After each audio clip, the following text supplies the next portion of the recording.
Assalamualaikum warahmatullahi wabarakatuh. Pada kesempatan kali ini, Islam Fisabilillah akan membahas kisah iblis yang menyerupai ular dan ingin membunuh Syekh Muhammad bin Humair. Tanpa berlama-lama kita langsung saja ke kisahnya. Iblis dalam sejarahnya adalah makhluk Allah pertama yang tidak tahu berterima kasih. Menurut Al-Tabari, iblis adalah makhluk yang pertama kali diberikan otoritas dalam kerajaan Allah Subhanahu wa Ta'ala dan diberi kebaikan olehnya. Namun dia tidak mensyukurinya. Setelah menyangkal kekuasaan Allah, dia malah berbangga dan sombong terhadap Tuhannya. Oleh karena itulah atas karunia-Nya iblis disingkirkan, dipermalukan, dan dihinakan. Dan di antara manusia ada juga yang melanjutkan dan mengikuti cara-cara iblis. Mereka juga tidak luput dari pembalasan oleh Allah Subhanahu wa Ta'ala. Atas dasar kesombongan iblis, maka Allah Subhanahu wa Ta'ala murka kepadanya dengan mengubah sosoknya dan merampas semua kebaikan yang telah diberikan kepada iblis. Allah Subhanahu wa Ta'ala lantas mengutuk dan mengusir iblis untuk keluar dari surganya ke dunia, tempat di mana saat ini kita tinggal. Untuk sementara Allah kemudian memberikan iblis beserta pengikut dan pendukungnya api neraka sebagai tempat untuk mereka tinggal pada kehidupan yang selanjutnya.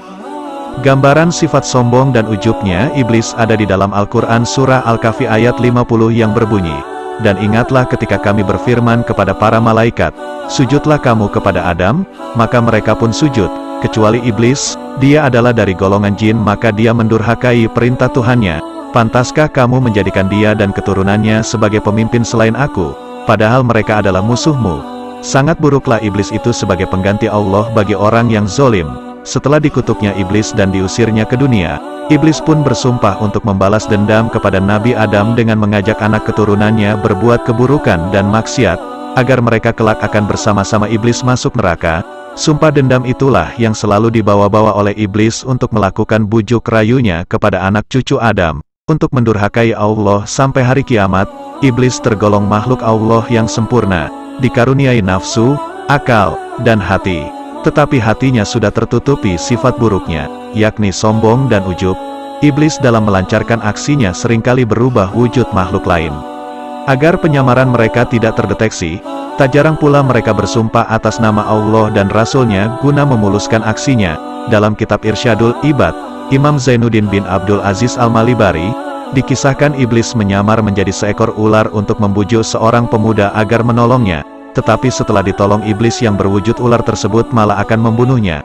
Lantas pemuda itu berdoa kepada Allah, dan pada akhirnya pertolongan Allah pun datang.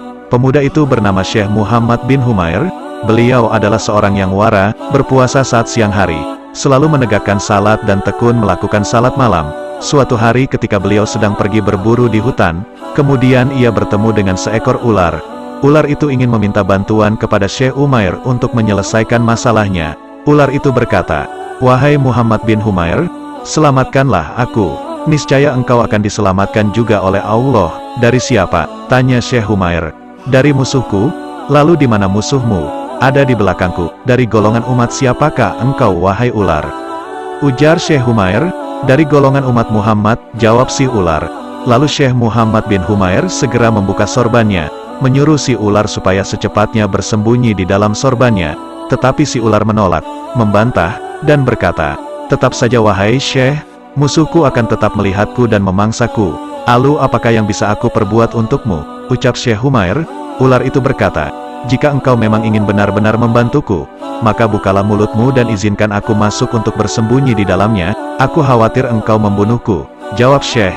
Ular itu berkata lagi, "Demi Allah, aku tidak akan membunuhmu." Akhirnya Syekh Muhammad bin Humair membuka mulutnya dan mengizinkan si ular untuk masuk ke dalamnya. Setelah beberapa saat datanglah seorang pemuda kepada Syekh Humair, mempertanyakan di manakah musuhnya, yakni si ular. "Wahai Syekh, apakah engkau melihat seekor ular melintas dari jalan ini?" "Tidak," jawab Syekh Humair. Kemudian pemuda itu pergi meninggalkannya. Lalu beliau segera beristighfar perihal ucapan "tidak" yang ia katakan. Setelah itu, Syekh Humair mengeluarkan kepala si ular dan berkata, "Musuhmu sudah pergi. Sekarang tidak ada siapapun lagi di sini. Jika engkau ingin keluar maka keluarlah sekarang." Namun si ular malah membantah dan berkata, "Wahai Syekh, sekarang aku beri engkau satu dari dua pilihan. Hatimu akan kurusak atau hatimu akan kulubangi." Syekh Umar menjawab, "Maha suci Allah, di manakah janjimu ular? Kemanakah sumpahmu?" sehingga engkau begitu cepat melupakannya?" Ular itu pun berkata, "Aku adalah iblis. Aku tidak lupa akan permusuhan antara aku dan nenek moyangmu Adam, di saat aku mampu membuat ia terusir dari surga. Lalu bagaimana mungkin aku akan kembali menolong keturunannya?" Syekh Humair kemudian berkata, "Lalu engkau akan membunuhku?" "Ya, aku akan membunuhmu," kata iblis. Kemudian Syekh Humair meminta kepada si ular dengan berkata, "Tunggulah sampai aku beranjak pergi dari lereng pegunungan ini." "Baiklah," jawab si ular meremehkan. Namun setelah sampai di lereng pegunungan, beliau langsung mengangkat kedua tangannya dan berdoa memohon pertolongan kepada Allah Subhanahu wa Ta'ala. Selang beberapa saat setelah berdoa memohon pertolongan kepada Allah, maka datanglah seorang pemuda yang akan menolongnya. Pemuda itu sangat wangi baunya, dan mengaturkan salam kepada Syekh Humair. Pemuda itu pun bertanya, "Apa yang membuat raut wajahmu berubah wahai Syekh Humair?" Beliau menjawab, "Musuhku telah menzolimiku." Pemuda itu bertanya lagi, "Lalu di manakah musuhmu?" "Di dalam perutku," jawab Syekh Humair. "Bukalah mulutmu," minta pemuda itu. Kemudian Syekh Humair membuka mulutnya. Lalu pemuda itu memasukkan sesuatu seperti biji buah zaitun yang masih hijau ke dalam mulutnya. "Kunyah dan telanlah," ujar sang pemuda.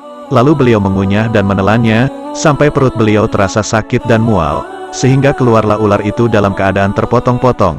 Setelah kejadian itu lalu Syekh Humair bertanya kepada pemuda itu, "Siapakah gerangan engkau wahai orang yang telah Allah beri pertolongan kepadaku?